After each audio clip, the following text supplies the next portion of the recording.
ఆయన తన ప్రజలను ఆశీర్వదించును. ఎలా ఆశీర్వదిస్తాడు తెలుసా?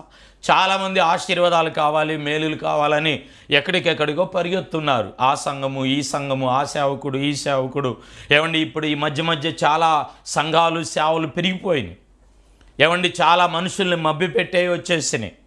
దేవుని ఆశీర్వాదము ఎలాగో వచ్చిద్దంటే మొదటి పేతురు 1:19 కూడా రాస్తాడు కదా, తన రక్తము ద్వారా అమూల్యమైన రక్తము ద్వారా మనల్ని సంధి చేస్తాడు.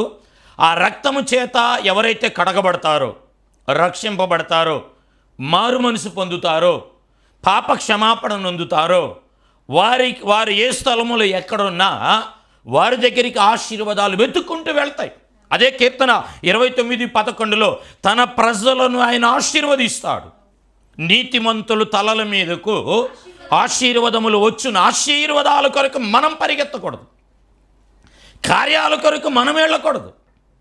నీవున్న స్థలములో నువ్వు రక్తము చేత కడగబడితే, పాప క్షమాపణ నొందితే, మారు మనసు నుండి బాప్తీసం పొందినట్లయితే, నువ్వు పాపాన్ని విడిచి, నీకున్న అలవాట్లను విడిచి దేవుని మందిరములో ఆదివారం మందిరానికి వెళ్ళి ప్రభురాత్రి భోజనంలో నువ్వు పాలు పంపులు పొందుకొని నీకొక మందిరం, నీకొక సేవకుడు, నీకొక సంఘం నువ్వు ఏర్పాటు చేసుకొని వాక్యానుసారంగా నీవు నడిచినప్పుడు ఆయన సంధి చేసి, ప్రియులారా, నీవున్న స్థలములోనికి ఆయన నిన్ను ఆశీర్వదించే దేవుడై ఉన్నాడు. ఆమేన్, స్తోత్రం, హల్లెలూయా.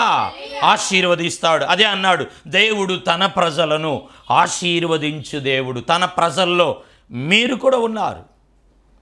ఆయన సొత్తుగా చేసుకున్న జనాంగంలో నీవున్నావు సహోదరుడా, నీవున్నావు సేవకుడా, నువ్వు ఉన్నావు. ఈ సంవత్సరం, ఈ వారం, ఈ నెలలో నువ్వు ఏర్పాటు చేసిన కార్యం దేవుని దృష్టికి ఉన్నది, దేవుని సన్నిధికి చేరి ఉన్నది. ఈరోజు ఈ అపోస్తలిక్ ఫెయిత్ గెచ్చమనే ఆశీర్వాదపు కార్యక్రమాల ద్వారా ఆత్మదేవుడు నీతో సూటిగా మాట్లాడుతున్నాడు, వాక్యము ద్వారా మాట్లాడుతున్నాడండి. ఇది కాజీమాజిలి కథలు కావు. ఈ వాక్యం సజీవమైనది. ఈ వాక్యం 2 అంచెలు కలిగిన ఖడ్గం. ఎవరు వాక్యాన్ని స్వీకరిస్తారో, వాక్యానుసారంగా నడుచుకుంటారో, వాక్యానికి లోబడతారో వారు దేవుని ఆశీర్వాదానికి వారు పాత్రులై ఉన్నారు. దేవునికి స్తోత్రం, హల్లెలూయా.